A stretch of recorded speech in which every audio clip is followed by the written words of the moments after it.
Thanks for joining us for this special report. I'm Cindy Hsu. We want to go straight to Morristown, the National Guard Armory, where Governor Chris Christie is giving us an update on preps for Hermine. Imagine that some of these effects will last now through Wednesday, rather than ending on Tuesday as originally reported. The other thing that we can't continue to be sure of, obviously, is tracking of the storm. Well, it's gone east. It could wobble back west or wobble further east. All of those things will decide what impact it has, especially in our coastal areas. We still believe the greatest impact will be in Cape May, Atlantic, and Ocean counties. Current rain forecast is now likely about an inch or less along the coastal counties. Again, that could change depending on the track of the storm. But the wind effects still seem to be about the same and could worsen. When it gets out over open water, it could increase back up to hurricane level. And so the National Weather Service is very reluctant to change their estimates at the moment for this to be a moderate to major flooding incident in those three counties.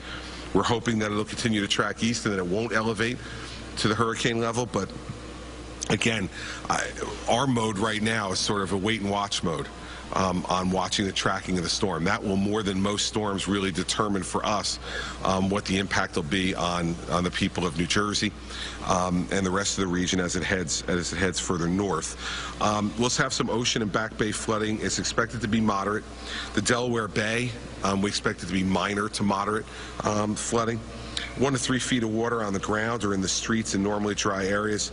The beaches are the place where we'll have the biggest long-term effect because of the wind gusts and the storm surge. We expect to see some significant beach erosion and some really dangerous rip currents. So obviously, even though the weather is really nice outside at the moment and is nice at many parts of the Jersey Shore right now, urge people to be careful. Listen to your lifeguards and municipal officials about being in the ocean or not, because rip currents are going to get fairly aggressive even before you see any other type of outward manifestations of the storm.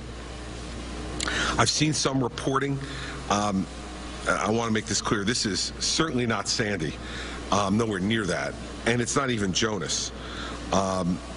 Sandy had major flooding up and down the entire New Jersey coast and inland. Jonas had major flooding in Cape May County. The current models are showing, moderate flooding at worst.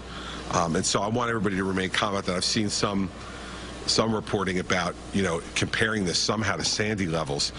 This is not even close to what we're talking about there, and I think it's getting less so as we've been moving over the last 24 to 36 hours. So everybody should remain calm in that regard. DEP and the DEP commissioner is right now in South Jersey, along with the lieutenant governor, visiting Cape May, Atlantic, and Ocean counties, and they'll bring this information directly to the emergency operations centers there.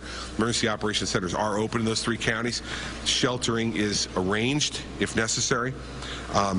Homeland Security and Preparedness has put together commodities and staged them.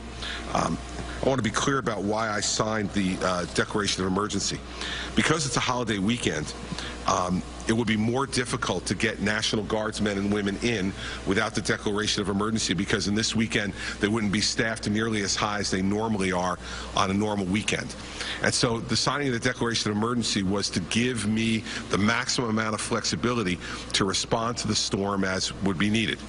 I hope not to be able to have to use the assets, but it would be much too late if the storm started to track west for me to declare an emergency then and try in difficult weather to get guardsmen and women in and assets deployed.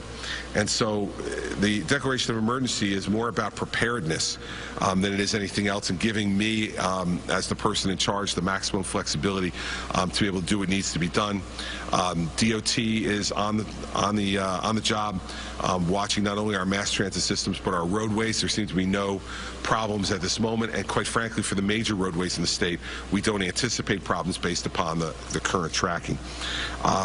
I have, with me not only the Colonel of State Police, obviously, Head of Homeland Security Preparedness, General Kniff of the National Guard, Attorney General Perino as well. All of them have been on the phones with me, working over the last 36 hours to make sure we are prepared. This is a drill we obviously have gone through a number of times before, and so having experienced people who have been through this before makes it a lot easier to deal with some of these issues.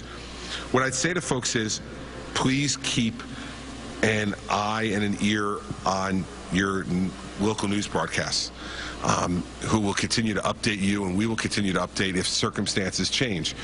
If they do, we may want people to leave the barrier islands. I'm not ordering an evacuation at this time. I don't think it's necessary to, but we're going to continue to be in touch with Cape May, Atlantic and Ocean County emergency operations centers specifically to get reports on the ground there to determine whether or not we need to take any type of steps to evacuate. But right now we don't see any need for that, but we're going to keep an eye on it. I'll have another call this evening at 6 o'clock with the National Weather Service and the entire emergency operations team at the state level to get briefed, and if there's some new developments out of that 6 o'clock call tonight, we will certainly advise all of you immediately as to any change in plans. But right now, our view is we're prepared if things wobble west, which we hope they don't. If it increases to a hurricane from a tropical storm, we'll be prepared for that as well. But I'm hoping that it continues to track east as it has been for the last 12 to 18 hours, and that that continued east track makes both the wind situation better for us and the water situation obviously better for us. So we're prepared to go. I want to thank the National Guard's men and women, the members of the State Police Emergency Operations, for being here, being on call, as is the rest of the cabinet who's been working out of the Regional Operations Center down at the State Police Headquarters.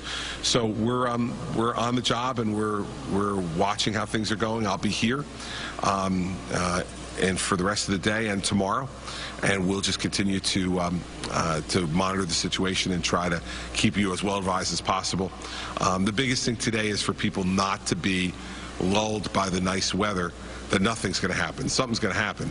And please be careful today about going in the ocean, the rip currents and everything. We don't want to see people have injuries or loss of life because of going into the ocean in dangerous conditions. So, questions? Happy to take them. Yes, sir. All right, we've been listening to Governor Chris Christie talk about preparations for Hermine. He does say that the state of emergency remains in effect for Atlantic, Cape May, and Ocean counties, where they're expecting moderate flooding and high winds.